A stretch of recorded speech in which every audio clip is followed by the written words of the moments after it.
إن الحمد لله والصلاة والسلام على أشرف الأنبياء وعلى آله وأصحابه ومن والاه وبعد. My dear brothers and sisters, this Fajr reminder is dedicated to my favorite Sheikh, Naman Mahmud. I call him my favorite Sheikh because he is an entrepreneur. He is a guy who has come up from scratch, so to speak, because he started.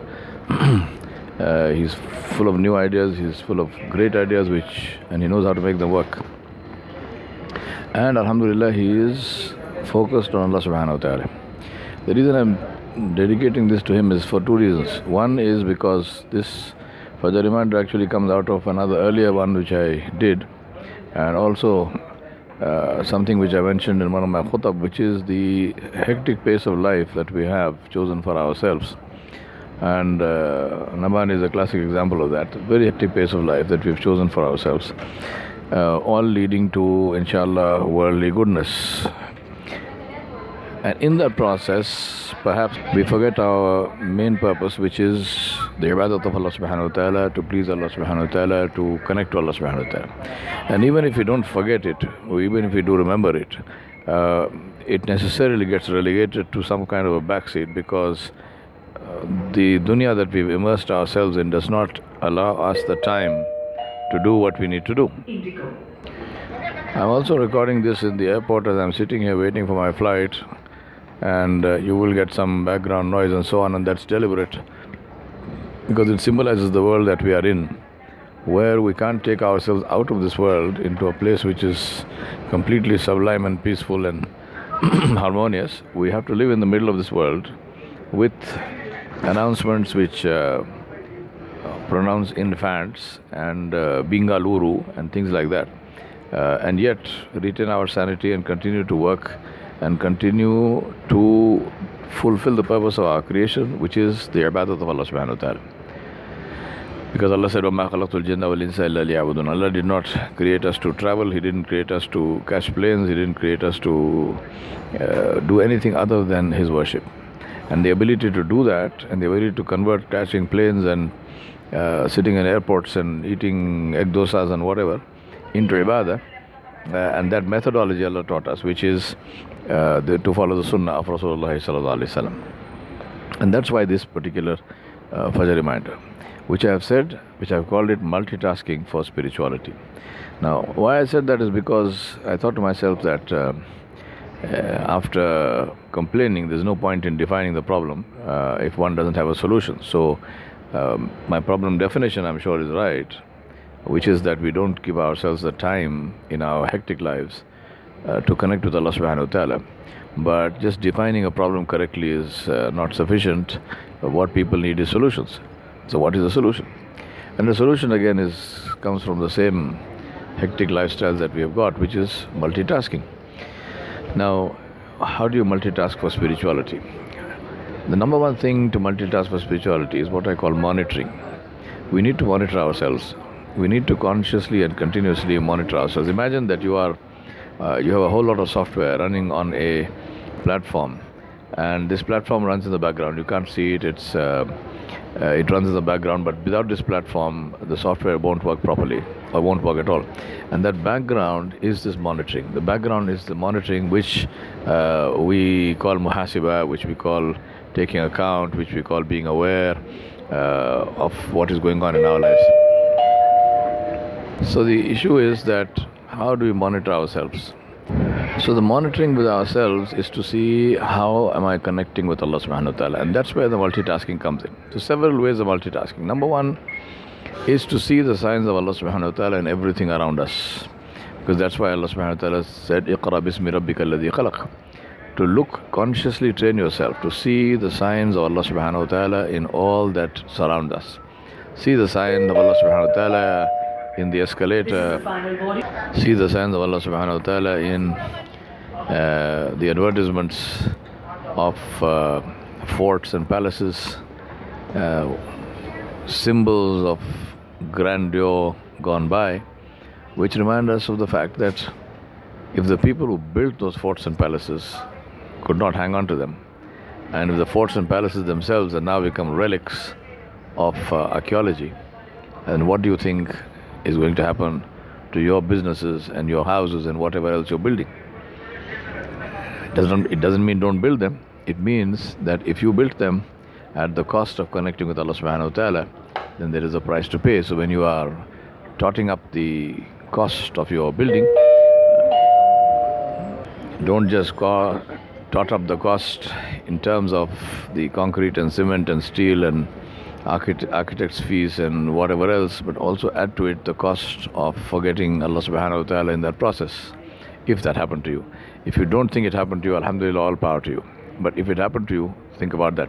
So the first way of multitasking is to see the signs, train yourself to see the signs of Allah subhanahu wa ta'ala in everything that you see around yourself.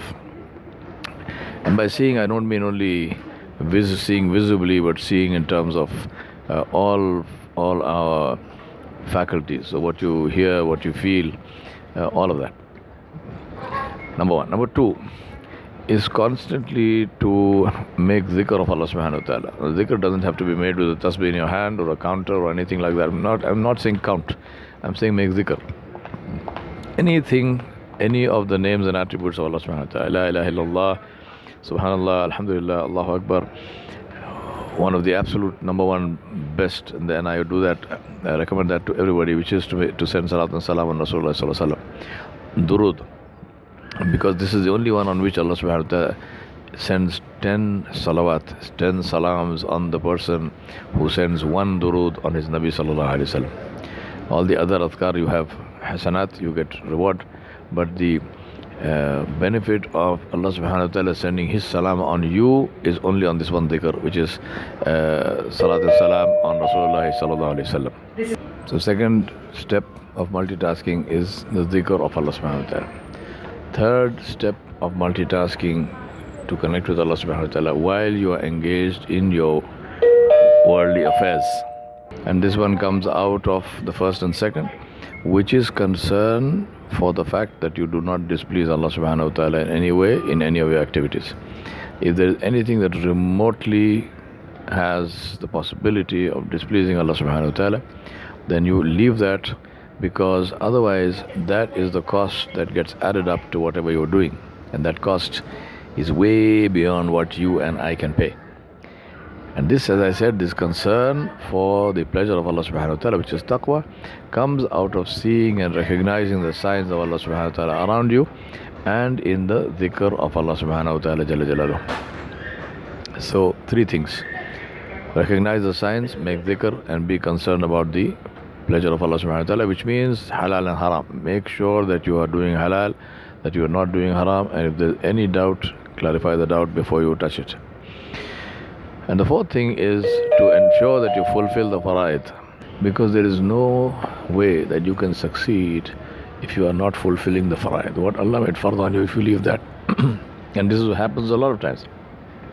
For those of us who are high-powered, startup companies, starting businesses, doing whatever we're doing, fully engaged in succeeding in the world. And believe me, there's absolutely nothing wrong in succeeding in the world. There's absolutely nothing wrong in making money. There's absolutely nothing romantic about being poor. You must work to be successful, to be powerful, to be wealthy.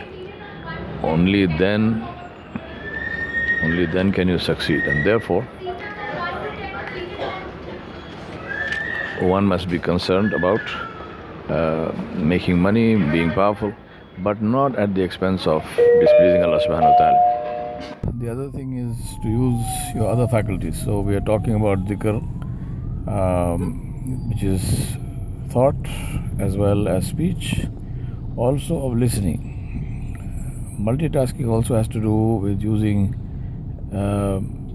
other faculties, as in listening, for example, listening to Quran, listening to useful lectures, you're listening to different kinds of podcasts, not necessarily Islamic, but other things which will also enhance your thinking and your reflective capabilities.